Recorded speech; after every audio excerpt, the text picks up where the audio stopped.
मी Paurus art vision तर्फे आणि त्याच्यातर्फे घेतल्या जाणाऱ्या स्प्रेडिंग नॉलेज या वेब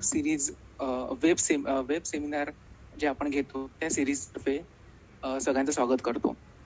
आजचं आपल्या सेमिनार मधलं वेब सिरीज मधलं साधारणपणे 23 सेमिनार आतापर्यंत आपण घेऊन झालेले आहेत. त्यापैकी आजचं हे 24वं सेमिनार आहे. लॉकडाऊनच्या कालावधीमध्ये विषयाचं कुठलंही बंधन न ठेवता विविध विषयांना स्पर्श करत आपण हे सेमिनार्स किंवा वेबिनार्स घेत आहोत. तसंच हे आजचं 24वा वेबिनार.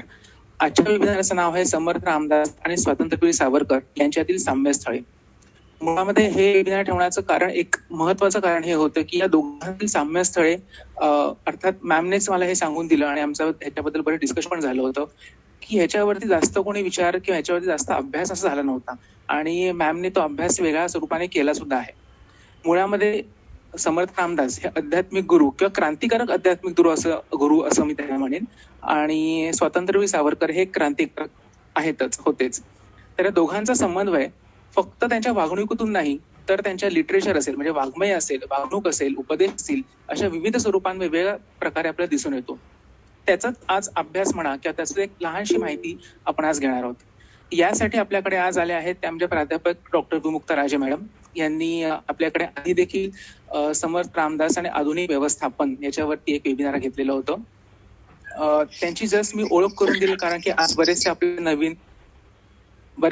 नवीन मेंबर्स आहेत, त्यामुळे त्यांची मी ओळख करून देईल आणि आपण बरोबर 7 वाजता म्हणजे 2 मिनिटांनंतर आपल्या वेबिनारला सुरुवात करूयात.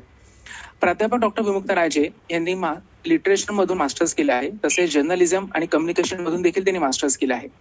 त्यांचं एमफिल देखील झालं आहे लिटरेचर. त्यांची डॉक्टरेट म्हणजे PhD समर्थ रामदासांच्या वाङ्मयी व्यक्तिमत्वातील विशेष एक शोध या विषयात झाली आहे. राष्ट्रीय आणि आंतरराष्ट्रीय परिषदांमध्ये अनेक शोधनिबंध त्यांनी सादर केलेत. तसेच विविध वृत्तपत्रे, मासिके, दिवाळी अंक यामध्ये 50 पेक्षा जास्त लेख त्यांचे प्रसिद्ध झालेत. विविध पुस्तकांसाठी प्रस्तावना लेखन देखील त्यांनी केली आहे. शोध स्त्री अंतरंगाचे हे स्वतःचे त्यांचे पुस्तक लेख प्रकाशित झाले आहे. यमुनाबाई राणे, सुपरवुमन इत्यादी पुरस्कार देखील त्यांना प्राप्त झाले आहेत.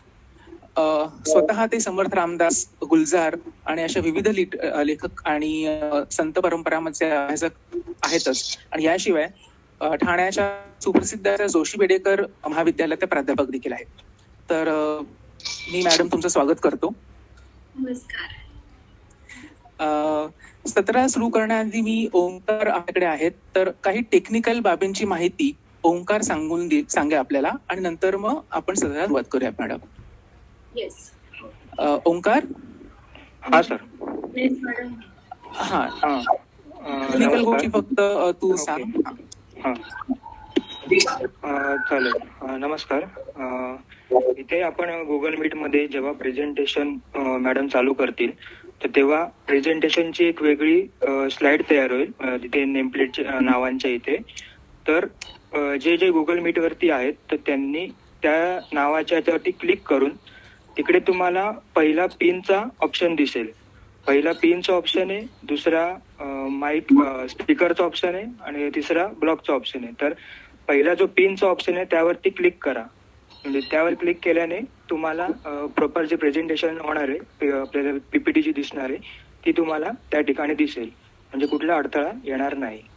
धन्यवाद. आणि त्याचप्रमाणे सेशन सुरू झाल्यानंतर मध्ये आपल्याला एक लिंक पाठवली जाईल की ज्यावरून तुम्ही ती लिंक वर जाऊन तिथला जो फॉर्म फिलअप केल्यानंतर तुम्हाला डायरेक्ट सर्टिफिकेट पार्टिसिपेशनचं याबद्दल देण्यात येईल. ओंकार, अजून एक मध्ये जर प्रेझेंटेशन केलं तर कशावर क्लिक करायचं असतं ते? हॅलो. हा ते सांगितलं. म्हणजे आपलं प्रेझेंटेशन चालू झालं आणि मध्ये जर का कोणी डिस्टर्बन्स जर का येत असेल की काही जण नवीन ऍड झाले की अचानक स्क्रीन चेंज होते, सो त्यांच्यासाठी जे नवीन काही आहेत मेंबर्स तर त्यांना देखील एक सूचना आहे की त्यांनी नावाच्या पुढे विमुक्ता राजे प्रेझेंटेशन असं जे नाव येईल त्या नावावरती क्लिक करून तिथे पिनचं ऑप्शन तुम्हाला दिसेल. त्या पिनवर क्लिक केलं की ती स्लाइड तुम्हाला तुमच्या स्क्रीनवरती कंटिन्यू दिसत राहील. धन्यवाद. थँक्यू ओंकार.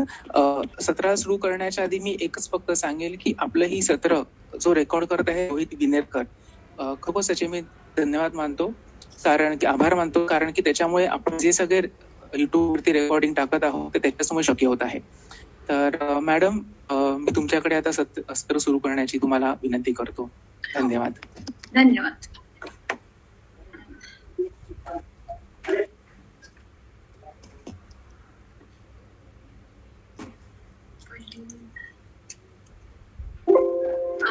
स्लाइड दिसतीये पौरस? हॅलो, नाही मॅम. नाही दिसत आहे का? एक मिनिट. इथून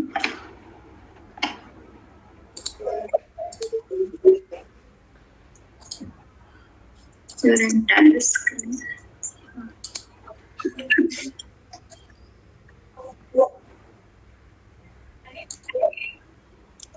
आता प्रेझेंट होते मॅम.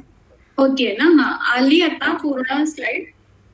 हो हो हो मॅम. सुरू करूया? हो चालेल ना मॅम. Okay okay. नमस्कार सगळ्या मंडळींना. पौरस आर्ट्स विजन तर्फे पुन्हा एकदा मला या प्लॅटफॉर्मवर तुमच्याशी बोलायची संधी मिळाली आहे. काही जुनी मंडळी आहेत, काही नवीन मंडळी आहेत. आजचा जो विषय आहे की समर्थ रामदास आणि स्वातंत्र्यवीर सावरकर यांच्यातील साम्यस्थळ, हा विषय मांडण्यापूर्वी मी असं म्हणेन की हे व्याख्यान म्हणण्यापेक्षा मी असं म्हणेन हा संवाद आहे. कारण तुम्ही नुसते श्रोते नाही आहात, तर सुहृद आहात असं मानते.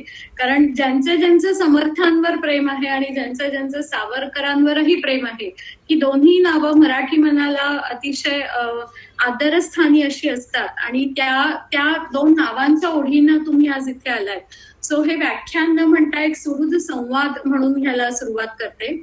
आता अगदी पहिल्यांदा सांगायचं तर हे जे आपल्याला समोर एक पुस्तकाचं कव्हर दिसत असेल, जोसेफ माझिनी, त्याचे लेखक आहेत विनायक दामोदर सावरकर. मुळात हे सांगण्याला मला अतिशय एक वेगळी गोष्ट, हे संपूर्ण आपलं ज्या गप्पा आहेत किंवा संवाद आहे तो सुरू करण्यापूर्वी एक आवर्जून सांगेन की 28 मेला सावरकर जयंती असते. ती याही वर्षी लॉकडाऊन असला तरी बऱ्याच प्लॅटफॉर्मवरती, टीव्हीवर आणि मीडियामधनं ती साजरी झाली. सावरकरांचे विचार, सावरकरांच्या कविता, सावरकरांचे निबंध, नाटकं याच्यावर खूप मंडळी खूप आपापल्या आकलना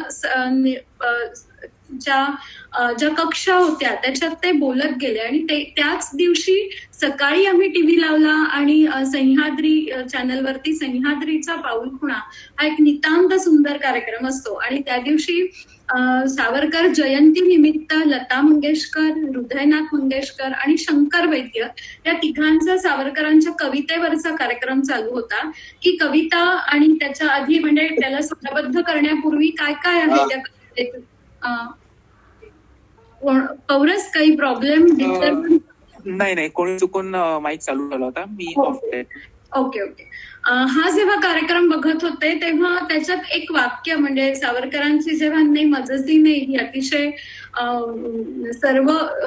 सर्व स्तरावर पोहोचलेली जी कविता आहे, त्या कवितेविषयी बोलताना लता मंगेशकरांनी एक असं वाक्य उद्धृत केलं की ही कविता किंवा एकूणच सावरकरांविषयी जेव्हा मी वाचते किंवा सावरकरांच्या कवितांना जेव्हा मी स्वरबद्ध करते तेव्हा त्याच्यावर मला समर्थ रामदासांचा प्रभाव जाणवतो. आणि हे एक वाक्य कुठेतरी माझ्या मनात एक बीज रूपाने ते रुजलं. आणि मग त्याच्यानंतर असा विचार करू लागले, कारण समर्थांचा अभ्यास मी करतेच आहे, करत राहणारच आहे. आणि मग समर्थ आणि सावरकर यांच्यात काय काय आपल्याला साम्य दिसतंय हा विचार केला. तेव्हा लॉकडाऊनचा एक चांगला परिणाम असा झाला की भरपूर निवांत वेळ मिळतो. आणि पुस्तकं बाहेर काढली तेव्हा जोसेफ माझिनी हे पुस्तक हातात आलं, हे जे समोर तुम्ही बघताय. आणि ते उलट पुस्तक जेव्हा आपण उघडतो तेव्हा पहिल्याच पानावर हे जे तुम्हाला इथे वाक्य दिसतंय की माझिनी हे इटलीतील रामदास, तर रामदास हे भारतातील माझिनी आहे. म्हणजे स्वतः सावरकरांनीच ह्या पुस्तकात त्यांनी अनेक इतिहासपर निबंध लिहिलेत, पुस्तकं लिहिली आहेत, चरित्र लिहिली आहेत. त्यातलं हे मॅझनीचं चरित्र लिहिताना त्यांना हे जाणवलं की हा इटलीतील असलेला जो एक सुधारक क्रांतिकारी असा नेता आहे, यंग इटली नावाची संघटना ज्याने स्थापन केली, ते समर्थ आणि मॅझनीमध्ये खूप साम्य आहे. हे जेव्हा सावरकरांनी लिहिलं तेव्हा मी त्या मॅझनी वगैरे आपण हे चरित्र वाचलंच, पण त्याही पलीकडे समर्थ आणि सावरकर यांच्यातलं साम्य मी ह्या पुस्तकाच्या निमित्ताने अधिक शोधू लागले. आता पुढे जाताना साम्य शोधायचं म्हटलं की असं लक्षात आलं की व्यक्ती साम्य दोन वेगळ्या व्यक्ती आहेत आणि त्या दोन्ही व्यक्ती वेगवेगळ्या कालखंडातल्या आहेत. म्हणजे 17व्या शतकातले समर्थ रामदास आहेत आणि 19व्या शतकातल्या अगदी शेवटी आणि 20व्या शतकात ज्यांचं कार्यकर्तृत्व आहे असे स्वातंत्र्यवीर सावरकर आहेत. पण दोघांचाही काळ जर आपण बघितला, ही दोन्ही शतकं जी आहेत, तो जेव्हा 17वं शतक हे परकीयांचं किंवा यावनी आक्रमणाचं पराकोटीचं शिखर गाठलेला असा तो काळ होता, अतिशय धामधुमीचा काळ. तसंच आपल्याला असं दिसतं की सावरकरांचा जेव्हा जन्म झालाय आणि त्याच्यानंतरचा जो काही काळ आहे तो ब्रिटिश राजवटीवरचा सूर्यही मावळत नाही असा तो कालखंड होता. म्हणजे या धामधुमीचा कालखंड सुद्धा दोन्हीकडे आपल्याला सारखा दिसतो. आणि आणखीन एक गोष्ट लक्षात आली की बालपणापासूनच त्यांच्यातले जे राष्ट्रविचार आहेत ते रुजलेत. किस्से संगत आपण पुढे जाऊया, कारण वेळेची मर्यादा पाळणं सगळ्यात महत्वाची गोष्ट असते. लहानपणीचा समर्थांचा एक किस्सा सर्वांना माहिती असेल की ते एकदा फडताळात म्हणजे लपून बसले, त्यांची आई खूप ठिकाणी शोधत होती आणि अचानक घरातल्या फडताळात त्यांना दिसले. तेव्हा आईने विचारलं की अरे बाळ इथे काय करतोयस तू? ते म्हणाले आई चिंता करतो विश्वाची. म्हणजे अगदी लहानपणापासून लहान मुलं जे काही सर्वसामान्यपणे करतात त्याच्यापेक्षा हे चिंता करतो विश्वाची असं म्हणाले. असाच किस्सा सावरकरांच्या लहानपणीचा सुद्धा आहे बघा. तेव्हा ते शालेय वयात होते आणि एका वक्तृत्व स्पर्धेत त्यांनी भाग घेतला. त्या वक्तृत्व स्पर्धेचा विषय हा देशप्रेम आणि स्वातंत्र्य याच्याशीच निगडीत होता. अतिशय सुंदर ओळखवतं असं त्यांचं वक्तृत्व झालं. प्रचंड टाळ्या झाल्या. जेव्हा ते येऊन बसले त्याच्यानंतर बाकीच्यांची झाली. मग निकालाचा जेव्हा क्षण आला तेव्हा तिथले जे अध्यक्ष होते अर्थातच श्रीम परांजपे, त्यांनी खूप छान स्पर्धा झाली वगैरे वगैरे आणि विशिष्टपणे या मुलाचं कौतुक करताना म्हणाले की हा खूप छान बोलला, पण मुलांनी मुलांसारखं बोलावं. त्यांनी मोठ्या भावाकडनं किंवा वडिलांकडनं किंवा शिक्षकांकडनं आई वडिलांकडनं लिहून घेतलेलं नसावं. तेव्हा ह्या लहान मुलाच्या नाकपुड्या थरथरत होत्या, कानाची पाळी लाल झाली होती असं म्हटलं जातं. आणि ते म्हणाले की त्यापेक्षा आपल्या वयाला शोभेल असं लिहावं. शांतपणे त्या व्यक्तीचं नाव तिथे घेतलं गेलं. सावरकरांनी जाऊन ते बक्षीस स्वीकारण्याआधी भर त्या मंचावरून सर्वांना सांगितलं की तुम्हाला जर असं वाटत असेल मी हे लिहिलं नाहीये तर आत्ताच्या आत्ता आयोजकांनी मला दुसरा विषय द्यावा, मी त्याच्यावर बोलीन आणि मग ठरवावं की हे मी लिहिलंय का आणखी कोणी. कारण लहान वयात जर ज्ञानेश्वरी लिहू शकतात तर मला हे करायला काही हरकत नसावी. आणि त्याच्यानंतर जो टाळ्यांचा कडकडाट झाला होता तो पहिल्यापेक्षा अधिक जास्त झालेला होता. अर्थात पुढे जाऊन जे स्वातंत्र्य प्रेम आपण बघतो तेही दोघांकडे खूप खूप प्रचंड होतं. म्हणजे इथे टिळकांचं वाक्य मला नेहमी आठवतं की म्हणजे स्वातंत्र्य हा माझा जन्मसिद्ध, स्वराज्य आणि स्वातंत्र्य हा जन्मसिद्ध हक्क आहे आणि तो मला मिळायलाच पाहिजे. या दोघांनीही की मुळात मी स्वतंत्र व्यक्ती म्हणून स्वतंत्र पाहिजे, मी व्यक्ती म्हणून स्वतंत्र असेल तर मला पुढे देशाचा, माझ्या राष्ट्राचा विचार करता येतो. दोघांच्याही कालखंडात बघा यावनी काय किंवा ब्रिटिशांच्या काय गुलामगिरीत होतो आणि हे स्वातंत्र्य प्रेमाची ओढ त्यांना खूप लहान वयापासून होती. त्यातनंच पुढे त्यांचं राष्ट्रप्रेमही आपल्याला दिसतं. आणि हे राष्ट्रप्रेम जे होतं ते राष्ट्रप्रेम प्रत्यक्षात आणणं हेच त्यांचं उद्दिष्ट होतं. त्या उद्दिष्टाप्रत येताना त्यांना एक गोष्ट जाणवली की मला काही मिळवायचंय, त्या पूर्ण ट्रॅकवर पुढे जायचं असेल ना तर शरीर मन दोन्ही सुदृढ लागतात. म्हणजे उत्तम शरीर असेल, शरीर संपदा जर आपण ती आपल्याला लाभली असेल तर मनही शांतपणे विचार करू शकतं. म्हणून बलोपासनेला त्यांनी खूप महत्व दिलेलं आहे. आणि या बलोपासनेसाठी जेव्हा समर्थांनी जिथे जिथे मठ स्थापन केले तिथे तिथे सूर्यनमस्कार घालायचे हा दंडक होता, किंवा स्वतः स्वातंत्र्यवीरांनीही स्वतःचं आरोग्य अतिशय उत्तम राखलेलं होतं आणि म्हणूनच काळ्या पाण्याच्या एवढ्या प्रचंड अतिशय हाल अपेष्टाची शिक्षा कदाचित ते सहन करू शकले. इथे शारीरिक सामर्थ्य आधी कमावलेलं होतं हे लक्षात येतं. पुढचा जो मुद्दा आहे चातुर्य, हा दोघांच्या बाबतीत खूप पुन्हा एकदा आपल्याला एक एक किस्से सांगत आपण पुढे जाऊयात. की समर्थांनी एक पत्र लिहिलंय बघा, की शिवथरघळीत आजही आपण गेलो तर मोठ्या अक्षरात तिथे लिहिलेलं आहे. जेव्हा महाराष्ट्रात अफजल खान, हॅलो पौरस, काही प्रॉब्लेम येतोय पीपीटीला? पौरस माईक कोणतरी चालू ठेवलाय मला वाटतं. ओके, मी कंटिन्यू करू? हो हो चालेल. चातुर्याबद्दल आपण म्हणत होतो. आणि जेव्हा विजापूरचा सरदार हा अफजल खान महाराष्ट्रावर चालून आला तेव्हा तो तुळजापूर, सोलापूर हे सगळं उद्ध्वस्त करत पुढे पुढे येत होता. आणि त्या काळात आत्ताच्या सारखी म्हणजे संपर्काची साधनं नव्हती, इंटरनेट नाही, स्मार्टफोन नाही, साधं टेलिफोन किंवा टपाल हेही नव्हतं. तेव्हा पत्र ही जायची आणि हे समर्थांचे जे सगळे सेवक होते, त्यांचे शिष्य, त्यांचे महंत, हे त्या बैराग्याच्या गोसाव्याच्या वेशात इकडून तिकडून टपाल वगैरे पोहोचवण्याचं सुद्धा कार्य करत होते. तेव्हा समर्थांनी एक पत्र लिहिलंय आणि त्या पत्राचं जर आपण उभं वाचन केलं, म्हणजे त्या प्रत्येक त्या ओवीतलं पहिलं अक्षर जर घेतलं तर त्याचा अर्थ असा होतो की विजापूरहून सरदार निघाला आहे. म्हणजे आत्ताच्या काळात जसं कोडिंग डिकोडिंग आपण म्हणतो, की सरळ ती पत्र बघितलं तर अरे हे अध्यात्मपर काहीतरी ओव्या आहेत बरं का, ठीक आहे, म्हणजे काहीतरी कुठल्या तरी गुरुने कुठल्या तरी शिष्याला दिलेला हा अध्यात्माचा एक दीक्षा असेल, एक गंडा असेल असं वाटतं. पण ते जर ज्याला कळतं की हे कशा पद्धतीने याचं डिकोडिंग करायचं, तेव्हा छत्रपती शिवाजी राजांना धाडलेला हा निरोप होता. आणि त्यातल्या शेवटच्या 2 ओळी खूप महत्वाच्या आहेत, की एकांती चालना करावी, म्हणजे हे समोर आल्यावर तुम्ही तुमचं काय ते ह्याच्या पुढचं नियोजन करा, असंही ते सांगतात. सावरकरांच्या बद्दल सांगायचं तर त्यांची जी अतिशय गाजलेली जगप्रसिद्ध अशी मार्सेलसची उडी आहे, तिथे आवर्जून तिथलं त्यांचं जे काही उडी तिथेच मारण्याचं जे काही हेतू आहे तिथे चातुर्य दिसतं बघा. की त्यांना शिक्षा झालेली होती, कैदी म्हणून ते बोटीवरनं परत येतात आणि तिथे जो त्यांनी ते ठिकाण जे निवडलं ते फ्रेंच समुद्र किनारा तो होता आणि मार्सिलस हे जे बंदर आहे ते फ्रेंच भूमीवरचं आहे. की तिथे जर मला अगदी पकडलं गेलो तरी ती फ्रेंचची सत्ता आहे, त्याच्यामुळे ब्रिटिश मला काहीच करू शकत नाहीत, हात लावू शकत नाहीत. म्हणजे हा विचार करून की धाडस खूप आहे, धैर्यही आहे, पण ते वेड्या ठिकाणी वापरून चालत नाही, त्याच्यासाठी योग्य त्या ठिकाणीच पूर्ण विचार करून आपल्याला उतरावं लागतं. हे जे चातुर्य आहे ते दोघांमध्ये दिसतं.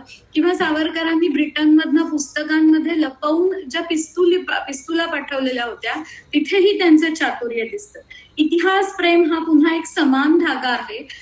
म्हणजे जिथे समर्थांनी आधीच्या बऱ्याच ग्रंथांचं संपूर्ण अभ्यास केलेला होता, वाचन केलेलं होतं, पण त्यांना जे आवडलं आणि जे आत्ताच्या काळाला पोषक आहे तेच त्यांनी निवडलं.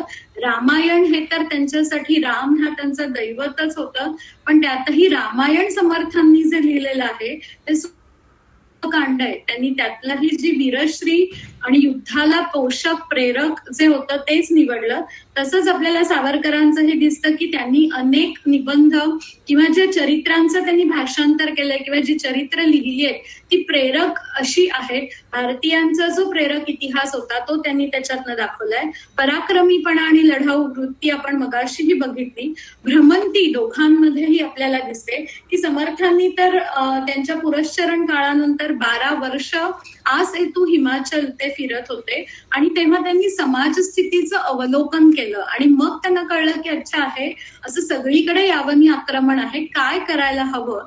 सावरकर सुद्धा जेव्हा शिक्षणाच्या निमित्ताने ते परदेशात गेले तेव्हा त्यांच्या लक्षात आलं की इथे काय काय घडतंय. ब्रिटिशांच्या भूमीतच ते शिकायला गेले, पण आजूबाजूच्या देशांमधलं त्यांनी तिथले जे विचार होते, तिथल्या ज्या परंपरा होत्या त्या शिकून घेतल्या. म्हणजे भ्रमंती विद्याभ्यासासाठी केली होती, पण त्याचा उपयोग पुन्हा देशकार्यासाठीच करणं, हेही आपल्याला दोघांमधला समान धागा दिसतो.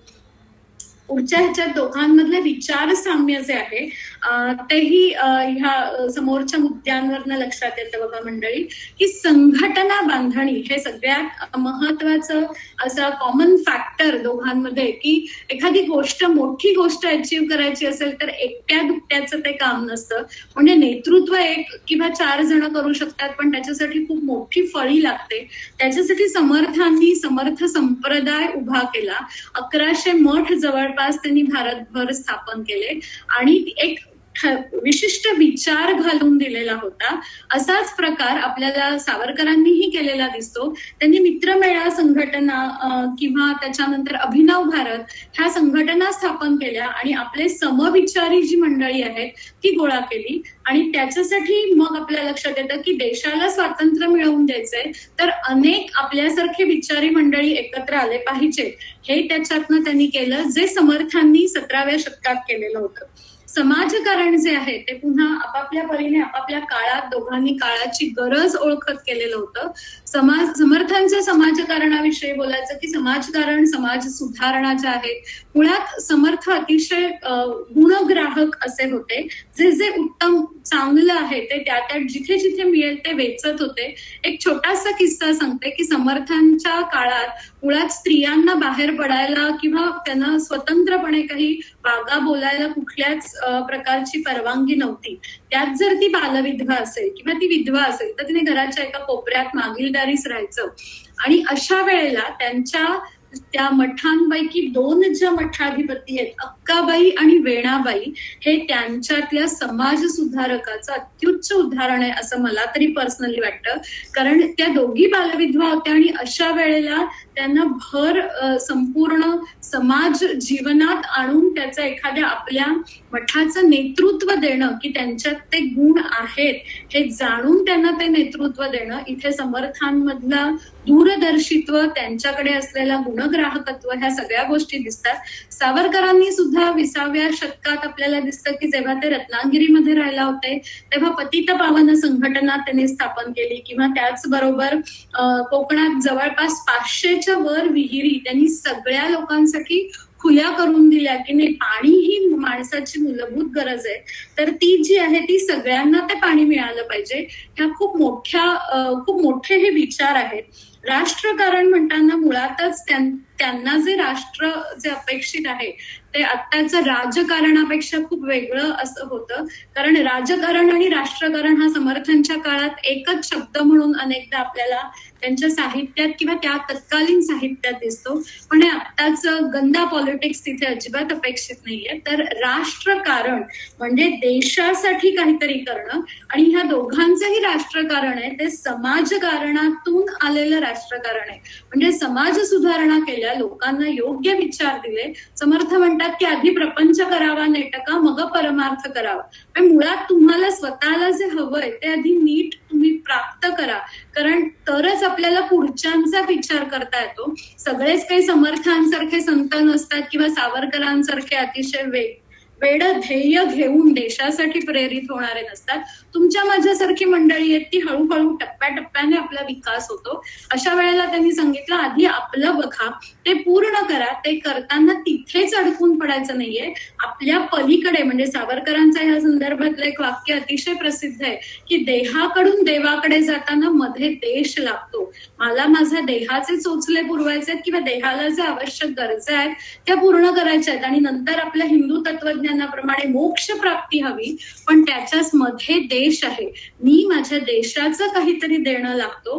हा जो उदात्त विचार आहे हा दोघांनीही दिलेला होता. हिंदुत्व ह्याच्यावर तर अख्खं एक वेगळंच पूर्ण लेक्चर होईल असा हा खूप मोठा विचार आहे. हिंदुत्व जे आहे दोघांमधलंही ते हिंदुत्व संकुचित नाहीये. दोघांच्याही याच्यात हिंदुत्वाविषयी बोलताना मला नेहमी एक गोष्ट जाणवते की सर्वसमावेशकत्व हा जो एक अतिशय मूलभूत असा गुण आहे हिंदुत्वाचा तो इथे आहे. म्हणजे समर्थांच्या शिष्यमंडळींमध्ये किंवा त्यांच्या महंतांमध्ये ही जातीपातीची कुठलीही बंधनं नव्हती. सावरकरांच्या संदर्भातही ती बंधनं नव्हती, कारण त्यांना त्यांच्यासाठी हिंदुत्व ही अत्यंत व्यापक संकल्पना होती. आपण मात्र किंवा अलीकडे काही मंडळी आपल्या सोयीचं हिंदुत्व घेतो, ते त्यांनी त्यांच्या सोयीचं नाही तर त्यांचं हिंदुत्व हा समाजाचा विचार करणारं, त्याच्या पलीकडे राष्ट्राचा विचार करणारं असं हिंदुत्व होतं. आणि हे हिंदुत्व जे आहे ते आपल्याला एक मूलभूत पायासारखं दिसतं की ह्याच्यावरच संपूर्ण भारताची जी काही व्यवस्था आहे, मूल्य आहेत ती उभी राहिलेली दिसतात. त्याच्या पुढे दोघांच्याही मधलं अतिशय महत्वाचा एक जो गुण आहे की जाज्वल्य देशप्रेम. जे काही करायचं ते मी माझ्यासाठी नाही तर देशासाठी. याचं एक उदाहरण वानगी दाखल एक गोष्ट सांगायची तर समर्थ स्वतःच्या लग्न मंडपातनं पळाले. त्यांनी स्वतःचा संसार नाही केला पण देशाचा संसार केला. आणि सावरकरही आयुष्यभर देशासाठीच आपल्याला लढत राहिले असं दिसतं. आणि ह्या दोघांमधली ही जी गोष्ट आहे ती मला वाटतं आपल्याला खूपच प्रेरक अशी प्रेरणा देणारी आहे. स्लाइडमध्ये की कार्यातही त्यांच्यामध्ये खूप साम्य आढळतं की तरुणांना संघटित तर दोघांनी केलेलं आहे. आणि विशिष्ट विचाराने एकच गोल देऊन आपण जर कॉमन गोलनी काही माणसं एकत्र आली तर ते गोल अचीव्ह करायला म्हणजेच ते उद्दिष्टाप्रत पोहोचायला खूप सोपं सहज होतं. तो प्रकार समर्थांनी मठ मंदिरांच्या स्थापनांमधनं दिला तर सावरकरांनी मित्रमेळा अभिनव भारत सारखी संघटना स्थापन करून दिला. आता या ठिकाणी बघा अभिनव भारतचं पुन्हा इतिहासात आपल्याला दाखले असे मिळतात की ते अभिनव भारत ही संघटना त्यांनी बोटीवर असताना स्थापन केलेली आहे. म्हणजे ज्या माणसाला शिक्षा झाली आहे, जो देशविरोधात कार्य करतोय म्हणून त्याला ब्रिटिशांनी शिक्षा केली आहे, तो माझ्या देशाचा विचार शिक्षा झाल्यावर सुद्धा स्व बाजूला ठेवून राष्ट्र विचार करणारा आणि त्या राष्ट्र विचारात इतरांना जोडून घेणारा अशी ही दोन्ही मंडळी आहेत. आणि त्यातूनच अर्थात पुढची जी गोष्ट येते ती राष्ट्रोद्धार.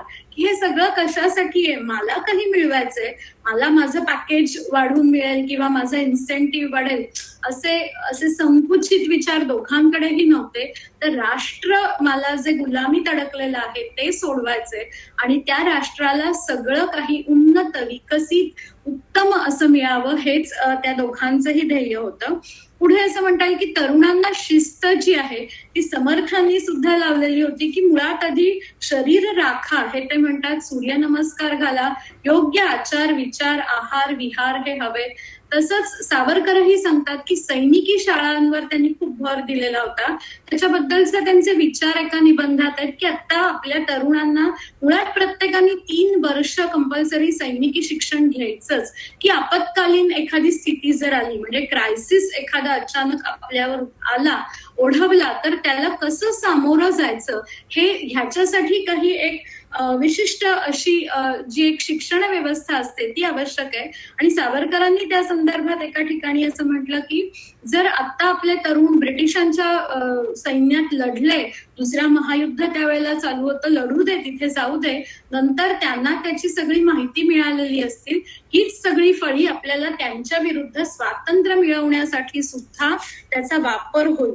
ह्या ज्या गोष्टी आहेत त्या गोष्टी खरंच असं वाटतं की खूप महत्वाच्या आहेत. त्याच्यानंतर सावधपण आणि प्रयत्नवाद या ज्या 2 गोष्टी आहेत. म्हणजे कुठलीही गोष्ट करताना समर्थांच्या संदर्भात मी एक त्यांची सुप्रसिद्ध ओवी आपल्या सगळ्यांना सांगेन की मुख्य ते हरिकथा निरूपण, दुसरे ते सावधपण. इथे ते आपल्याला जे म्हणतात की सावधपणावर त्यांनी दिलेला जो भर आहे तो खूप मोठा आहे की काहीही करताना तुम्ही चौकस असणं, सजग असणं. मी एखादं खूप मन लावून काम करतोय पण मी माझ्या कामात खूप वढून गेले आणि बाजूला जर काही वेगळ्याच गोष्टी घडत असतील आणि त्याच्याने मला ट्रॅप केलं गेलं तर माझं चांगलं होणारं काम सुद्धा तिथेच रखडलं जातं.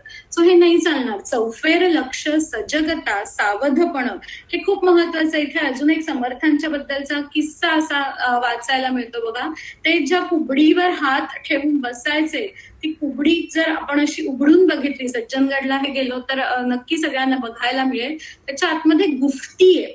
म्हणजे स्वसंरक्षण करायला, कारण ते रानोमाळ भटकायचे, रानावनातनं दिवस रात्र भटकायचे, कधी एखादं श्वापद येईल, कधी एखादा यवन समोर येईल, ह्याला तोंड देण्यासाठी अरे माझ्यावर संकट आलंय, कोणीतरी या, हे नाही, माझ्यावर संकट आलंय तर मीच त्याचा सामना करीन. प्रसंगी शस्त्र जर वापरायला लागलं तर तेही माझ्याकडे आहे, हे त्यांच्या गुफ्तीतनं दिसतं. सावरकरांमध्ये सुद्धा हा सावधपणा प्रचंड होता आणि ही काळाची गरज होती की तो जो सावधपणा आहे त्या सावधपणात त्यांनी जी म्हणजे चरित्र लिहिले किंवा जे निबंध लिहिले ते सावध पवित्रा घेऊन लिहिले. तसं दिसतं बघा की एकीकडे माझ्या सगळ्या स्वजनांना मी माझ्या पूर्व इतिहासाचा जो प्रेरक आहे त्याचं आठवण करून देतोय, पण मी ब्रिटिशांच्या कचाट्यात सापडणार नाहीये.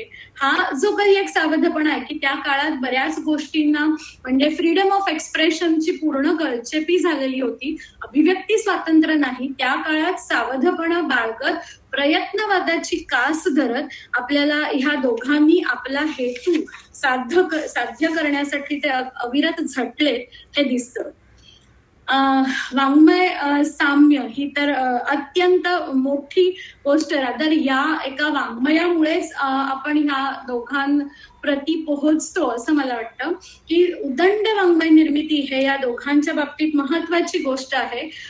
भरपूर साहित्य निर्मिती दोघांनी त्या काळात जे जे काही उपलब्ध साहित्य प्रकार होते त्या सगळ्या साहित्य प्रकारात दोघांनी साहित्य रचना केलेल्या आहेत. समर्थांचा फक्त दासबोध जो आहे तो 7,756 ओव्यांचा आहे आणि बाकी इतर निर्मिती किती आहे ती आपण समग्र समर्थ वाङ्मय घेतलं तर त्याच्यातनं कळू शकतं. सावरकरांच्या बद्दल असं म्हटलं जातं की साधारणपणे 12,000, बघा नंबर खूप महत्वाचा आहे, साधारणपणे 12,000 छापील पृष्ठ संख्या एवढी त्यांनी साहित्य निर्मिती केलेली आहे. त्यात मराठी आहे, इंग्रजी आहे, या दोन्ही प्रकारचं साहित्य त्यांनी रचलेलं दिसतं. भाषा शैलीबद्दल सांगायचं तर अत्यंत रोखठोक, आपल्या विचारांचा प्रवाह कुठेही न अडकणारी, त्या विचारांना पुढे नेणारी अशी त्यांची भाषा आहे. आणि या भाषेतनं उपदेश सतत त्यांनी केलेला आहे, तरुणांची मन प्रज्वलित केलेली आहे. आणि त्याच बरोबर मला जे म्हणायचंय, माझी भाषा आहे, माझं माध्यम आहे, भाषा म्हणजे वाङ्मय निर्मिती करणं हे त्यांचं साध्य नव्हतंच. रादर दोघांचेही, समर्थ रामदास काय किंवा स्वातंत्र्यवीर सावरकर काय, वाङ्मय निर्मिती हे त्यांच्यासाठी साधन होतं आपल्या उद्दिष्टापर्यंत पोहोचण्याचं. सो हे जे काही म्हणूनच त्या भाषेत एक रोखठोकपणा, दोघांचाही वक्तृत्वाचा जो प्रचंड म्हणजे वक्तृत्वाचं जे सामर्थ्य होतं ते सामर्थ्यही या भाषेत दिसतं. दोघांनीही वेळप्रसंगी आपल्या कवितेतनं किंवा ठिकठिकाणी जी निसर्ग वर्णनं केली आहेत तीही आपलं मन लुभावून टाकणारी आहे. त्याच्यासाठी 1-2 उदाहरणं मी देईन की समर्थांनी शिवथरगळीच्या त्या धबधब्याचं केलेलं वर्णन आहे. तो फक्त पहिली ओळ ऐकली कीच आपल्याला कळतं की तो धबधबा म्हणजे किती मोठा असेल. धबाबा तोया आदळे, आपण सर्वसामान्यपणे मराठीत धबधबा, पाण्याचा प्रचंड मोठा स्रोत, तो धबधबा असं म्हणतो, पण धबाबा म्हणजे त्याच्यात त्याचा आवाज आहे, त्याचा मोठेपणा आहे, त्याच्या गर्जना आहेत, या सगळ्या. आणि तोय आदळे, पाणी पुन्हा ते तोय आहे, ते आदळतंय, ते अंगावर येतंय. हा जो काही एक अनुप्रास अलंकाराचा वापर तर समर्थांच्या संपूर्ण साहित्यात खूप दिसतो आणि तो आपल्याला अधिक भावतो. तसंच सावरकरांच्या संबंधी सांगायचं तर त्यांची जी गाजलेली कविता आहे ने मजसीने, त्याच्यातलं दुसरीच ओळ येते बघा की मी सागराला कसं बघितलंय की मी तुला बघितलंय भूमातेच्या चरणतला तुझं धुता मी नित्य पाहिला होता. म्हणजे सागराबद्दल आपण बरीच वर्णनं ऐकली आहेत, समुद्र असा आहे तसा आहे, तो जिथे सागरा धरणी मिळते, पण तू कसं आहे. सावरकर म्हणतात की अरे मी तुला कसं पाहिलंय, तर माझ्या आईचे पाय रोज तू धुतोयस, नित्य चरणतला तुझं धुता, की त्या एका ओळीतनं आपल्या समोर अख्खा समुद्र, की भारताचा संपूर्ण नकाशा आणि समुद्राच्या लाटा सतत त्याच्या आपल्या किनाऱ्यावर येऊन धडकतायत आणि जणू काही भारत मातेचे तो पाय धुतोय, हे एका ओळीतनं सावरकर उभं करतात.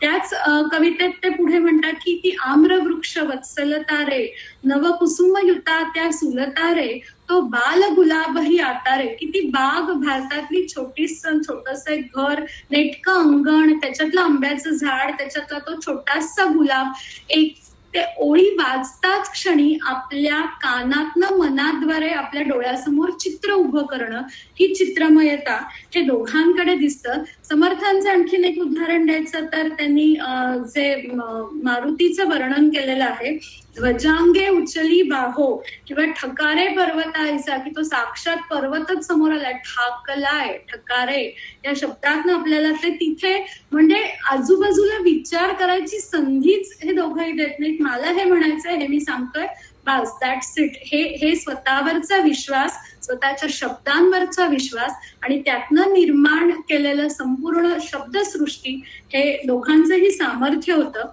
दोघांनी अनेक नवीन शब्द घडवलेत. मगाशी मी एका ठिकाणी असं म्हटलं की वाङ्मय हे खरं तर त्यांचं साधन होतं, पण ते करताना त्यांचे विचार एवढे भरभर यायचे की शब्द एखादा नाही आहे का, ठीक आहे, काही हरकत नाही, मी नवीन मला हवा तो घडवतो. समर्थांच्या बाबतीत ध्वजांगे म्हणजे खरं तर उजव्या बाजूस असं आपण म्हणतो, किंवा पृथ्वीवर हा नॉर्मली वापरला जाणारा त्या काळातलाही शब्द होता. समर्थ त्याच्यासाठी भूमंडळी असा दणदणीत शब्द वापरतात. नवा ह्या किंवा नवीन ह्या शब्दाला तो लहान किंवा वेगळ्या कोमल भावनेसाठी आहे, तर समर्थ नवोदित असं म्हणतात. गोंधळ, जो संपूर्ण त्या काळात समाजात झालेला जो गोंधळ होता, त्याच्यासाठी गलबला हा अतिशय समर्पक शब्द त्यांनी योजलाय. आणि रोकडे हा तर त्यांचा खूप लाडका शब्द आहे. त्यांच्या म्हणजे त्यांनी नेहमीच रोकडे बोल सुनवलेले आहेत वेळ प्रसंगी, हे दिसतं. तर सावरकरांच्या शब्दांविषयी सांगायचं तर मुळातच आपल्याला सगळ्यांना माहितीये की त्यांनी भाषा शुद्धीची चळवळ चालू केलेली होती. अनेक इंग्रजी किंवा फारसी शब्दांना त्यांनी पर्यायी आणि अत्यंत चपखल असे मराठी शब्द सुचवले. पोस्ट याच्यासाठी टपाल त्यांनी सुचवलाय. सेवानिवृत्त हा शब्द सावरकरांनी दिलाय रिटायर माणसासाठी. हजर हा जो फारसी शब्द होता त्याच्यासाठी उपस्थित आहे. ग्राउंड क्रीडांगण सावरकर म्हणतात. महापौर जो प्रथम नागरिक असतो शहराचा, जो मेयरला प्रतिशब्द त्यांनी सुचवलेला होता. ही अवघी वानगी दाखल उदाहरण आहेत, कारण वेळेच्या मर्यादेत जेवढं मांडता येईल किंवा त्यांचं खूप काही आहे ते थोडं तुमच्या समोर मांडण्याचा हा प्रयत्न आहे. पुढे जे आपण वाङ्मयाच्या बद्दल म्हणतोय आरत्या, त्या आरत्या समर्थ रचित आरत्या तर सर्वांनाच ठाऊक आहेत किंवा त्या लोकप्रिय अशा आहेत. त्या आरत्यांमध्ये आपल्याला असं दिसतं की मुळातच त्यांनी लिहिलेल्या सुख करता दुःख करता ही आरती असेल, किंवा लवथवती विक्राळा ही आरती आहे, किंवा सत्राणे उड्डाणे ही हनुमानाची आरती आहे. त्या आरतीत त्या दैवाचं अतिशय समर्पक वर्णन आपल्याला समर्थ घडवतात. गणपती कसा आहे तर ऋणझुणती नुपुरे पायी कागरा, म्हणजे तो गणपती बाल गणेश आहे, तो नाजूक पावलं टाकत येतोय आणि तो नाद आपल्याला सुखावणारा आहे. त्याच वेळेला जेव्हा पुढे आपण शंकराची आरती, गणपतीचे वडील शंकर हे उग्र असं जे त्यांचं रूप आहे, लवथवती विक्राळा ब्रह्मांडे माळा, की त्यांनी काय घातलंय, कसे आहेत, आणि मग त्यांचा जो उग्रपणा आहे तो अचूक शब्दातनं पुन्हा चित्रमयता तिथे आपल्याला जाणवते. तसंच मारुतीच्या आरतीतही आहे. सावरकरांनी सुद्धा आरत्या रचलेल्या आहेत आणि त्या आरत्या म्हणजे त्यांची जी आरती आपण सगळ्यांना माहिती असेल की जयदेव जयदेव जय जय शिवराया या अनन्य शरणा आर्यांच्या राया. तर ही जी आरती आहे त्याच्याबद्दलचा किस्सा असा आहे की सावरकर जेव्हा शिकत होते कॉलेजमध्ये तेव्हा शिवजयंती आणि गणेशोत्सव हे टिळकांनी चालू केलेले होते आणि मग दुसऱ्या दिवशी शिवजयंती होती. तर त्यांच्या त्या संध्याकाळच्या त्या तिथे ग्रुपमध्ये असं ठरलं की अरे उद्या शिवजयंती अशी तशी साजरी करूया. तिथले त्यांचे एक शिक्षक म्हणाले की अरे तू एवढ्या कविता करतोस, आपण उद्या शिवजयंती करतोय पण एकही शिवाजी राजावरची कविता नाहीये आणि आपण इतरच सगळ्या आरत्या म्हणतो. आणि त्यांच्या शिक्षकांनी मग त्यांना असं पॉइंट आउट केलं की बरंच काही तू लिहितोस, तुझं वाचलंय, तर मग शिवाजी राजांवरची आरती का नाही, हा विचार मनात घेऊन सावरकर घरी गेले. आणि दुसऱ्या दिवशी जेव्हा ते त्या ठिकाणी पोहोचले शिवजयंती उत्सवाला, तेव्हा की ते आरती घेऊन गेलेले होते की जयदेव जयदेव जय जय शिवराया. स्तोत्र पुन्हा पुढचा जो एक भाग आहे की समर्थांनी ही स्तोत्र लिहिलेली आहेत आणि ती अत्यंत प्रेरक अशी स्तोत्र आहेत. त्या काळाची गरज ओळखून लिहिलेलं मारुती स्तोत्र असेल किंवा तुळजाभवानी स्तोत्र आहे, त्याच्यात तर ते सरळ सरळ जगदंबेलाच साकडं घालतात. जेव्हा अफजल खानाची स्वारी आलेली आहे प्रतापगडावर, तुळजाभवानीला म्हणतात की तुझा तू वाढवी राजा, आता तुला बघायचंय, तुला हे राज्य जपायचंय, ते वाढवायचंय, त्याच्यासाठी राजाला सांभाळणं ही तुझी जबाबदारी आहे असं ते म्हणतात. तर सावरकरांनी सुद्धा स्तोत्र रचलेली आहेत. मुळात देवी म्हणजे कुठल्याही ठिकाणी स्त्री शक्ती खूप प्रेरक असते बघा, त्या स्त्री शक्तीला स्वातंत्र्यांनी स्वातंत्र्य देवीचं स्तोत्र रचलेलं आहे. जयोस्तुते श्री महन मंगले शिवास्पदे शुभदे. हे म्हणताना स्वतंत्रते भगवती, तूच यश देणार आहेस. म्हणजे जसं इथे समर्थ त्या तुळजाभवानीला सांगतात की तुलाच राजाला सांभाळायचंय आणि राज्यालाही सांभाळायचंय, तसं सावरकर स्वातंत्र्य देवीला सांगतात यशोयुताम वंदे, तूच आम्हाला यश देणार आहेस, सो हे तुला साकडं घालत आहे. किंवा अजून एक सावरकरांचं काव्य आहे की जे उत्तम स्तोत्र म्हणून आपल्याला परिचित आहे, हे हिंदू शक्ती संभूत दीप्तितम तेजा, हे हिंदू तपस्याभूत ईश्वरी ओझा. संपूर्ण काव्य जेव्हा स्तोत्र आपण वाचू तेव्हा त्यातले शब्द शब्द कानावर पडताच एक स्फुरण आपसूक आपल्याला चढतं आणि मलाही काही करायचंय, हे जे मगाशी म्हटलं तसं मन प्रज्वलित करणं हे दोघांनीही केलेलं दिसतं. आता इतकं आरत्या स्तोत्र किंवा कविता रचणारी मंडळी त्या त्या काळानुरूप आणखीन एक वेगळी गोष्ट ते करतात बघा की ती गोष्ट कुठली होती तर हिंदी काव्य. समर्थांच्या काळातही महाराष्ट्राच्या आजूबाजूला त्यांनी जेव्हा आसेतू भ्रमण केलं तेव्हा त्यांच्या लक्षात आलं की बरीच मंडळी काही काही लिहितात किंवा आपल्याही देशात इतर बरीच लोक आहेत. अशा वेळेला त्यांना मराठी कळत नसेल तर मी त्यांच्यापर्यंत पोहोचतो म्हणून त्यांनी दाखनी हिंदीत काही रचना केलेल्या आहेत. अतिशय साधी सोपी पण तितकीच रसाळ आणि पुन्हा हेतूपासून ते किंचितही ढळलेले नाहीत की हेतू काय आहे हिंदी काव्य करण्याचा. माझा हा जो स्वराज्य विचार आहे तो मला तुमच्यापर्यंत पोहोचवायचा आहे. मग तीनो लोक नमो कंटक रावण उसको किया खेव 33 कोटी बंद घुरा छुरावे सर्व देवता को देव. माझा राम कसा आहे तर 33 कोटी देवांची सुटका करणारा बंध विमोचक आहे. या रामाचं वर्णन त्यांनी दाखनी हिंदीतनं हिंदी कवितेतनं इतरांपर्यंत पोहोचवलंय.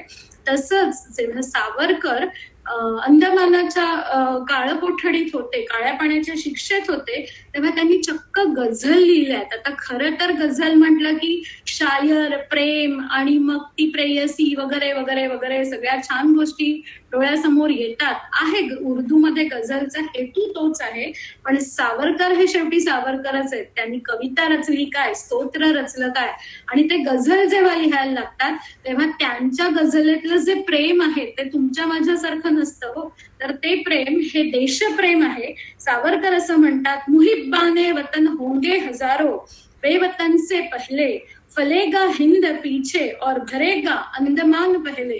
हे जे काही त्यांचं एक फार वेगळं असं रूप आहे ते वेगळं रूप ह्या वांगी दाखल 2 फक्त मी त्या दोघांच्याही रचना घेतल्या. पुढे पत्र हा जो त्या काळातला शिवाजी महाराज किंवा समर्थांच्या काळात नुकतंच पत्र हे थोडंसं गद्य स्वरूपात लिहिलं गेलेलं होतं किंवा लिहिलं जाऊ लागलं होतं. समर्थ काळात त्याला लिखित असं म्हणत होते. तर ही जी पत्र समर्थांनी लिहिली आहेत ती शिवाजी राजांना आहेत, ती संभाजी राजांना आहेत. आणि संभाजी राजांना लिहिताना त्याच्यातनं त्यांनी सावधपण कसं असावं तर शिवाजी म्हणजे राजाचे कैसे चालणे कैसे वागणे ह्याच्याकडे लक्ष द्या. तर तेच समर्थ जेव्हा स्वतः प्रत्यक्ष छत्रपतींना पत्र लिहितात तेव्हा निश्चयाचा महामेरू त्याचं वर्णन करताना समर्थ असं म्हणतात की राजे कसे आहेत, निश्चयाचा महामेरू बहुत जनांसी आधारू. म्हणजे अगदी मोजक्या ओळीत संपूर्ण वर्णन तिथे त्यांनी दाखवलेलं आहे. हेच समर्थ मगाशी आपण बघितलं की चातुर्याच्या कथेत त्यांनी विजापूरहून सरदार निघाला आहे, हे खरं तर काव्य आहे, पण ते फक्त काव्य नाहीये, तर ते समर्थ आणि शिवाजी राजांमधलं ते गुप्त पत्रच होतं. अशीच पत्र, अनेक पत्र सावरकरांनीही लिहिली, पण त्यातलं आपण त्यांची जी कविता आहे, गाजलेली कविता माझे मृत्यूपत्र, बघा मृत्यूपत्र आपण सर्वसामान्य माणसं आयुष्याच्या कुठल्या स्टेपला लिहितो किंवा आपल्याकडे खूप काही असेल तर मृत्यूपत्राचा विचार करतो, किंवा मृत्यूपत्र म्हटलं तरी खूप वेगळी इमोशन्स लोकांच्या मनात येतात. पण सावरकर जे येसूबाईंना पत्र लिहितात त्याच्यात ते म्हणतात की घेतले व्रतन हे आम्ही अंधतेने, लब्ध प्रकाश इतिहास निसर्ग माने, जे दिव्य दाहन म्हणून असावयाचे, बुद्धीची वाण धरिले करी हे सतीचे. म्हणजे मृत्यूपत्र लिहितानाही हा माणूस असं म्हणतोय की देशप्रेम याच्या पलीकडे आमच्याकडे काहीच नाहीये, हे देशप्रेम आम्ही तुम्हाला देतोय आणि तेच माझं वारसा म्हणून मी काय ठेवून जाणार आहे, हेच ठेवून जाणार आहे.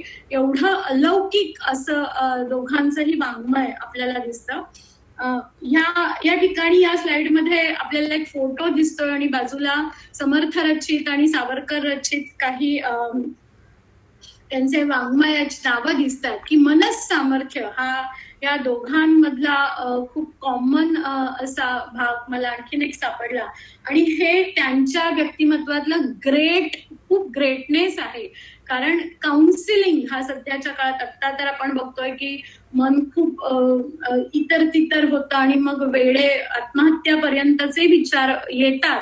पण या दोघांनी त्यांच्या आयुष्यात काही कमी संकट भोगली नव्हती, किंवा तुमची माझी आजच्या काळातली जर काही आपण नैराश्य किंवा डिप्रेशन म्हणावी तर ती अगदीच साधी किंवा क्षुल्लक वाटतील एवढी संकट त्यांच्यावर ओढवलेली होती.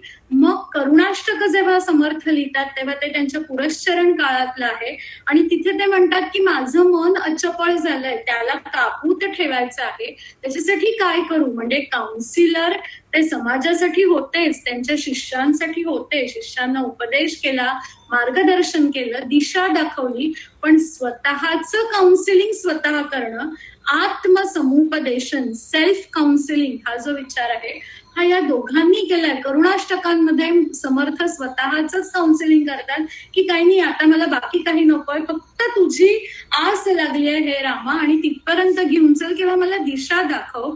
हेच समर्थ जेव्हा मनाचे श्लोक लिहितात तेव्हा मनाचे श्लोक तर सर्वांनाच ठाऊक आहे, डूज अँड डोंट्स आहेत आणि मन कसं ताब्यात ठेवावं हे ते सांगणारे आहेत. अशा वेळेला त्यातली एक श्लोक जो आहे तो फार प्रेरक आहे बघा, की ते पटकन म्हणून जातात की समर्थाची या सेवका वक्रप आहे, असा भूमंडळी कोण आहे, कोणाची टाप आहे माझ्याकडे वाकड्याने बघायची, कारण तू माझा शिष्य आहे, समर्थ तुझ्या पाठीशी आहे आणि साक्षात राम आहे. हा जो एक रोखठोकपणा, हा विश्वास देणं, एक शब्दांचं कवच उभं करणं, मनाला संतुलित ठेवण्याचं काम समर्थ करतात. तसाच प्रकार आपल्याला सावरकरांच्याही कवितेत आपल्याला दिसतो. सावरकरांची एक कविता मी या ठिकाणी फक्त तुम्हाला 2च ओळी त्यातल्या सांगते. सावरकर म्हणतात आपल्या सगळ्या शिष्यांना किंवा आपल्या सहकार्यांना, अंदमानातल्या सगळ्या इतर कैद्यांना सांगताना की अनादि मी, अनंत मी, अवध्य मी भला, मारील रिपू जगती असा कवण जन्मला, की मला मारणाराच अजून जन्माला आला नाहीये तर कशाला भ्यायचं. हे संकट माझ्यावर येणारे हे जे मृत्यूचे प्रसंग आहेत ते येत राहतील, पण मला मारणारा अजून अद्याप जन्मास आला नाही. हे सांगणारे सावरकर जेव्हा कमला लिहितात तेव्हा त्यांचे खूप वेगळं रूप आपल्या डोळ्यासमोर येतं. कमला हे खरं तर प्रेम काव्य आहे बघा. मुळात कमलाची आधी छोटीशी पार्श्वभूमी, त्याचा किस्सा सांगू इच्छिते की हे त्यांनी अंदमानात काळ्या पाण्याच्या शिक्षेवर असताना लिहिलेलं हे काव्य आहे. सावरकर म्हटलं की देशप्रेम, प्रखर राष्ट्रभक्ती आपल्या सर्वांना ठाऊक आहे आणि असे सावरकर जेव्हा दिवसभर तो कोलू फिरवून फिरवून दमायचे, कधीतरी त्यांना त्यांच्या कोठडीत आणून टाकायचे. त्यांची कोठडी जर अंदमानला तुमच्यापैकी कोणी गेलं असेल किंवा जेव्हा जाल तेव्हा बघायला मिळेल बघा की ती एका टोकाला आहे दुसऱ्या मजल्यावर आणि त्याच्या डायगोनली अपोजिट कैद्यांना फाशी दिली जाते ती जागा आहे.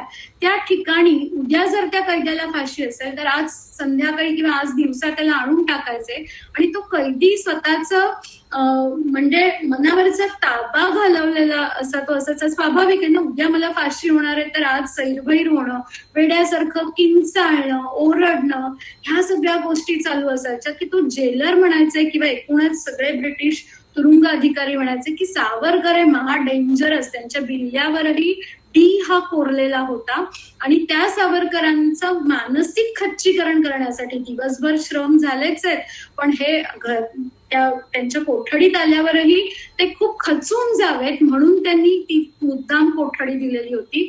असे सावरकर जाग आल्यावर काय करायचे, ते एकतर त्यांना कुठल्याही प्रकारचं साहित्य दिलं जायचं नाही, पण मुळात सतत काहीतरी लिहिण्याची उर्मी असलेला हा माणूस, कागद नाही किंवा लेखणी नाही तर optimum utility of available source हा इकॉनॉमिक्सचा नियम वापरत सावरकरांनी काय केलं तर ती जी आपल्या कोठडीची भिंत होती त्या भिंतीलाच त्यांनी कागद बनवला आणि ते जेव्हा दिवसभर फिरायचे, ते जंगलच होतं अंदमानाचं सेल्युलर जेल, तिथे घायपातीचे काटे त्यांना कुठे कुठे लागायचे ते उचलून आणायचे आणि घायपातीच्या काट्याला त्यांनी बोरू बनवलाय. त्या काट्याने त्यांनी त्या भिंतीवरती आपल्याला जे जे सुचत होतं ते रचले आणि त्यातनं कमला हे महाकाव्य जन्माला आलं.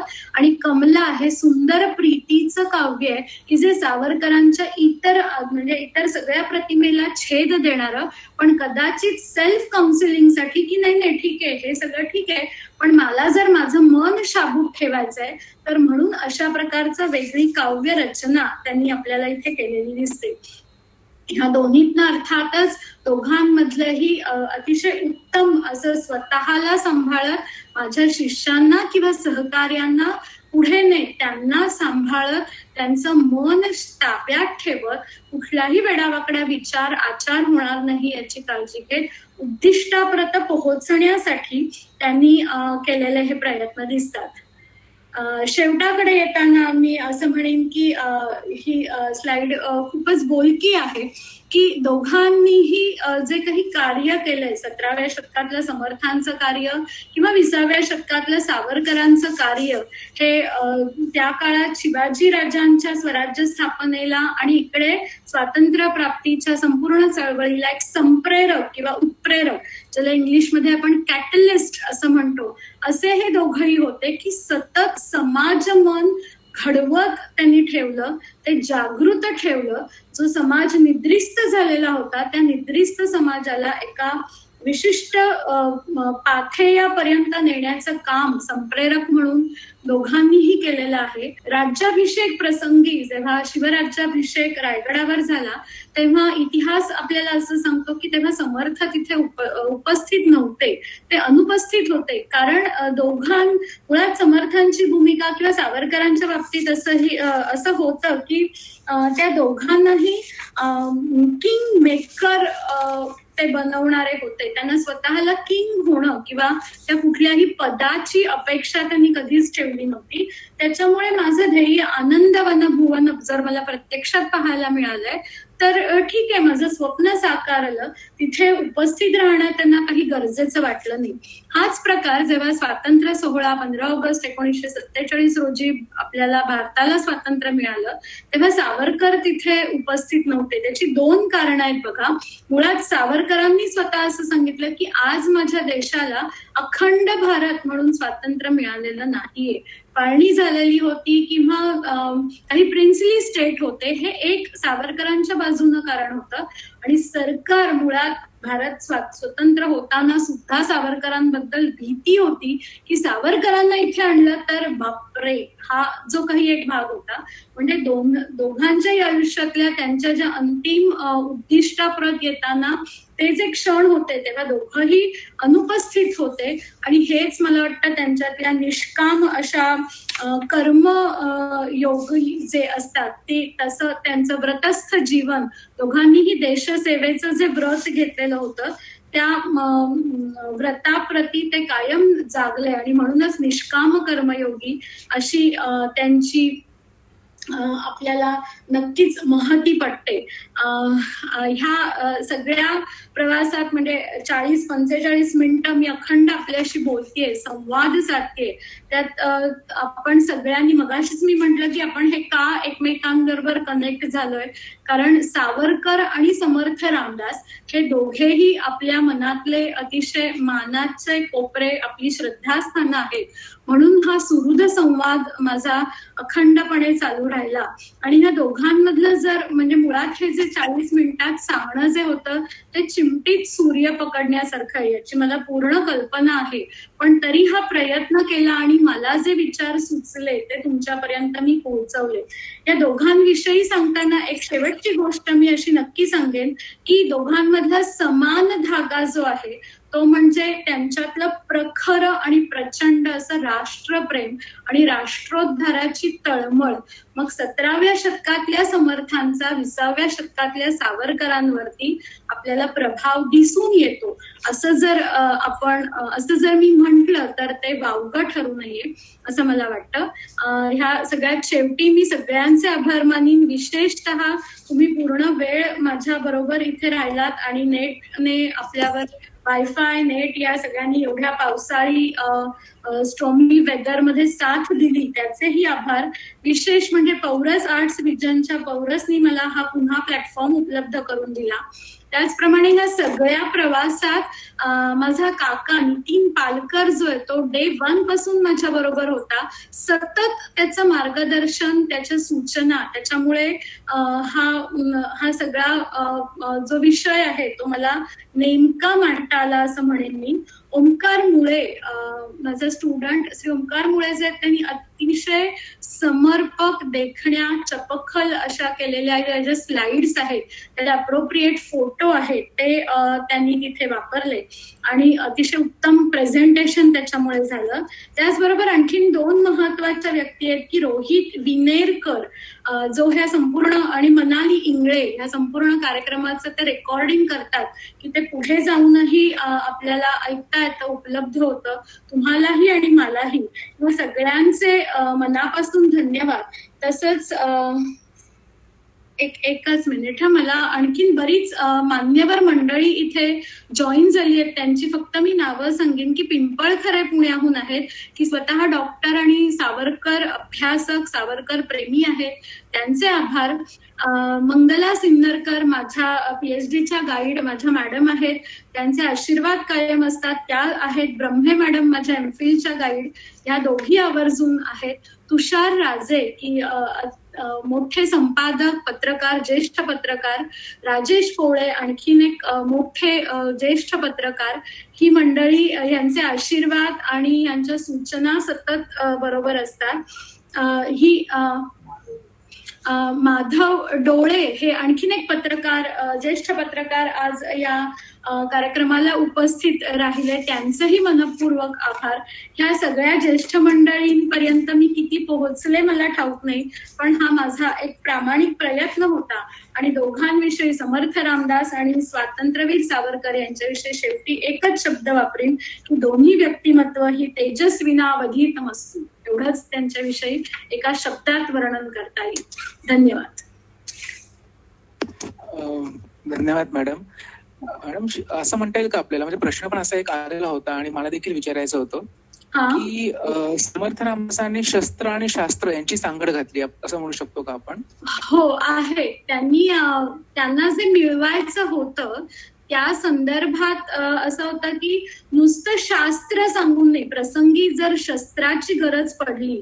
मगाशी मी उदाहरण सावधपणा सांगताना तेही म्हटलं की त्यांच्या ती कुबडी जी आहे त्या कुबडीतही गुफ्ती होती, किंवा समर्थ शिष्य अनेक जे काठी वापरायचे त्या काठीत आतमध्ये सुद्धा एक गुफ्ती अनेकदा लपवलेली असायची. शस्त्र आणि सांगड ही त्या काळाची गरज होती, कारण यावनी जे शत्रू होते ते अत्यंत निर्दयी होते. त्यांना जर कुठेही सहृदयता नसेल, तर शब्दांनी त्यांना कळणार नसेल, तर प्रसंगी शस्त्र वापरावं लागतंच.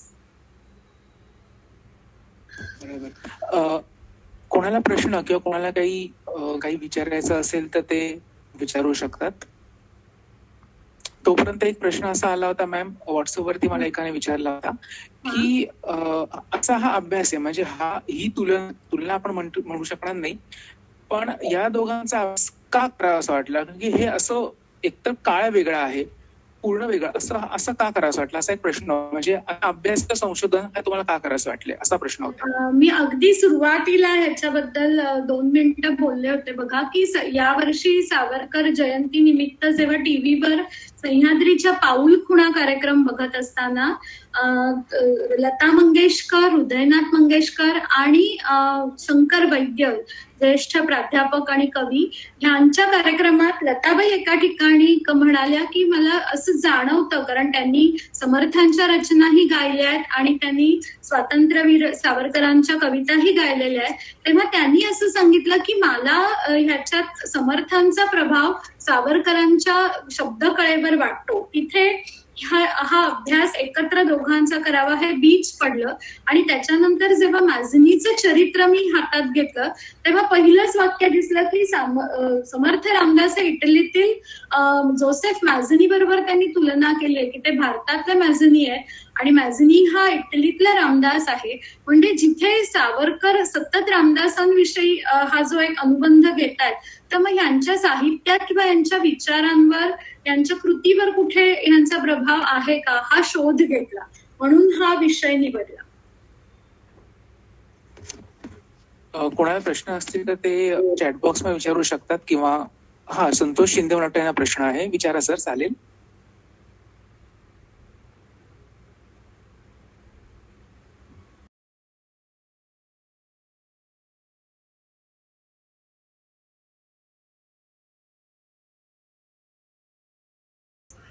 कदाचित माईक म्यूट असेल त्यांचा. हो.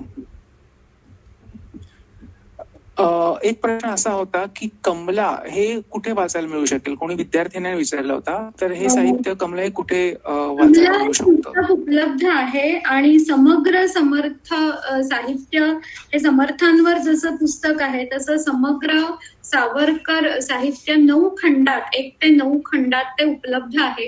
दादरला जे सावरकर प्रतिष्ठान आहे तिथेही हे पुस्तक आहे, किंवा आपण मॅजेस्टिक किंवा ही जी प्रतिथयश जी बुक स्टोअर्स आहेत तिथेही ते मिळतं. धन्यवाद मॅडम. मला वाटतं प्रश्न नसावेत कोणाला अजून. ऍक्च्युली मॅम आपण खूप वेगळाच विषय हाताळला होता, कारण की असा विषय मी तरी कुठे ऐकला नव्हता, किंवा असं कुठे मी कधी अभ्यास पूर्ण वाचन तरी केलं नव्हतं की ऐकत देखील नव्हतं. हा खूप असा वेगळा असा हे होता आणि मुळामध्ये बरेच जण तेच. हा सर बोला. सावरकरांचं सर्व वाङ्मय सध्या आंतरजालावरही उपलब्ध आहे, तिथेही कमला आहे. हो हो हो. हो. अच्छा अच्छा. धन्यवाद सर. नितीन सर. तर तेच म्हणत होतो मी की खूप वेगळा विषय हा होता. आणि मॅम खरं तर सांगायचं तर आज म्हणजे हे एक वेगळं पहिलं असं झालं होतं की 7:06 101 जण होते ते आतापर्यंत, म्हणजे आता तर प्रश्न उत्तर सुरू झालं, काही जण झाले असतील, पण आतापर्यंत तेवढीच संख्या होती. म्हणजे 1 तास जवळजवळ 100 जो मीटिंगचा जी मेंबर अलाउ करतो गुगल, 100च्या 100 पैकी आज 1 तासभर मॅम होते. याचं कारण समर्थ रामदास आणि सावरकर या 2 नावांमध्ये, या 2 थोर व्यक्तिमत्वांसाठीच आहे, कारण त्या 2 नावांच्या ओढीनेच बरीच जण इथे आली आणि म्हणून ते कदाचित पहिल्यापासून शेवटपर्यंत राहिले असं मला वाटतं. अजून एक प्रश्न मला असे दिसतोय की त्यांना पक्षी प्रेमही सावरकरांच्या साहित्यात दिसलं. हो, त्यांच्या माझी जन्मठेप मध्ये हा उल्लेख आहे आणि तिथे त्यांनी म्हणजे निसर्ग टिपला आजूबाजूचा, त्या निसर्ग टिपताना प्राणी पक्षी हेही आवर्जून टिपलेत त्यांनी आणि त्याचं अतिशय सुंदर वर्णन, म्हणजे त्यांनी जे जे त्यांच्या नजरेनं टिपलं ते तिथे त्यांनी मांडून ठेवलं. म्हणजे एखादं व्यक्तिमत्व जर चौकस असेल आणि सजग असेल, मगाशी जसं म्हटलं, तर आजूबाजूला दिसणाऱ्या सगळ्या गोष्टी ते टिपत राहतं, ते त्यांच्या वाङ्मयात येतं. ते सावरकरांचं पक्षी प्रेमही त्याच्यातनं दिसू शकतं. बरोबर. ज्यांना प्रश्न असेल त्यांनी डायरेक्ट अनम्यूट करा, कारण की मला सगळी जण दिसत नाहीयेत. मोठा गजानन आहे, त्यांना प्रश्न आहे. हॅलो. हा सर. हा सर. सर मॅडम, तुम्हाला एक प्रश्न विचारायचा होता. स्वातंत्र्यवीर सावरकर यांना प्रेरणा कोणाकडून भेटायची? प्रेरणास्थानं अनेक होती. त्यांनी मगाशी ह्या सगळ्या लेक्चरमध्ये आपण संवादात म्हटलं तसं समर्थांचा प्रभाव होताच. शिवछत्रपती हे त्यांचं प्रेरक स्थान होतं. भारतातला जो इतिहास आहे, मग तो पुरू राजापासून पेशव्यांपर्यंतचा इतिहास, त्यांनी 6 सोनेरी पानं, इतिहासाची 6 सोनेरी पानं हे जे पुस्तक लिहिलंय, त्याच्यातही आपल्याला दिसतं की त्या प्रत्येक जे जे उदात्त उत्तम होते ते वेचत गेले आणि त्या प्रत्येकापासून, प्रत्येक व्यक्तिमत्वातनं त्यांनी ती एक एक प्रेरणा टिपत गेलेले. Thank you ma'am. Thank you madam. नमस्कार, दिवाकर ठोंबरे बोलतोय. प्रश्न नाहीये. अत्यंत ओघवत्या शैलीमध्ये गेले तासभर किंवा 40 मिनिटं धबधब्यामध्ये न्हावून निघतोय. आपले मनपूर्वक आभार आणि पोरस आणि त्यांच्या टीमचे देखील. Thank you so much. Thank you thank you thank you so much.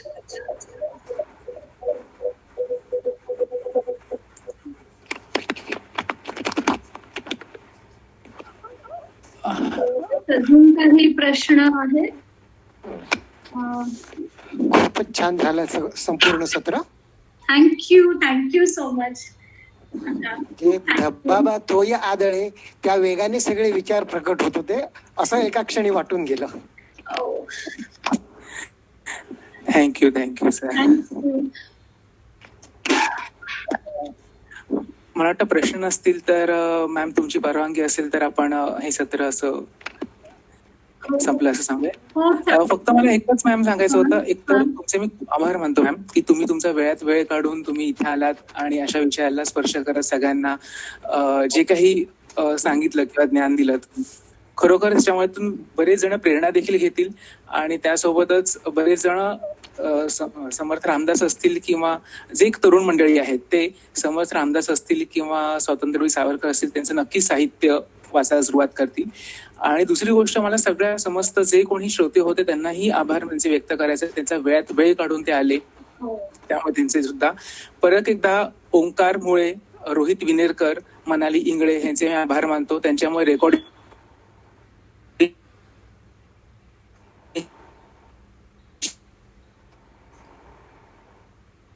शक्य झालं. टेक्निकल इच्छितो की याच रविवारी अरविंद परोळेकर सर देखील आपल्याबरोबर या मीटिंगला जॉईन झाले आहेत.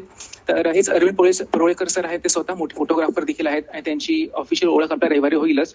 तर त्यांचंच आपलं 17 रविवारचं असणारे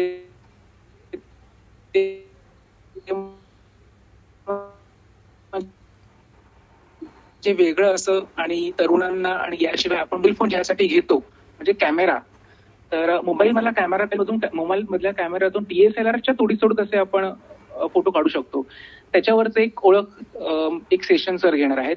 तर त्याही सेशनला उपस्थित राहावं असं मी सगळ्यांना विनंती करेन. पुन्हा एकदा मॅम तुमचे आभार आणि पुन्हा सगळ्या श्रोत्यांचे देखील आभार व्यक्त करतो. Thank you so much. Thank you ma'am.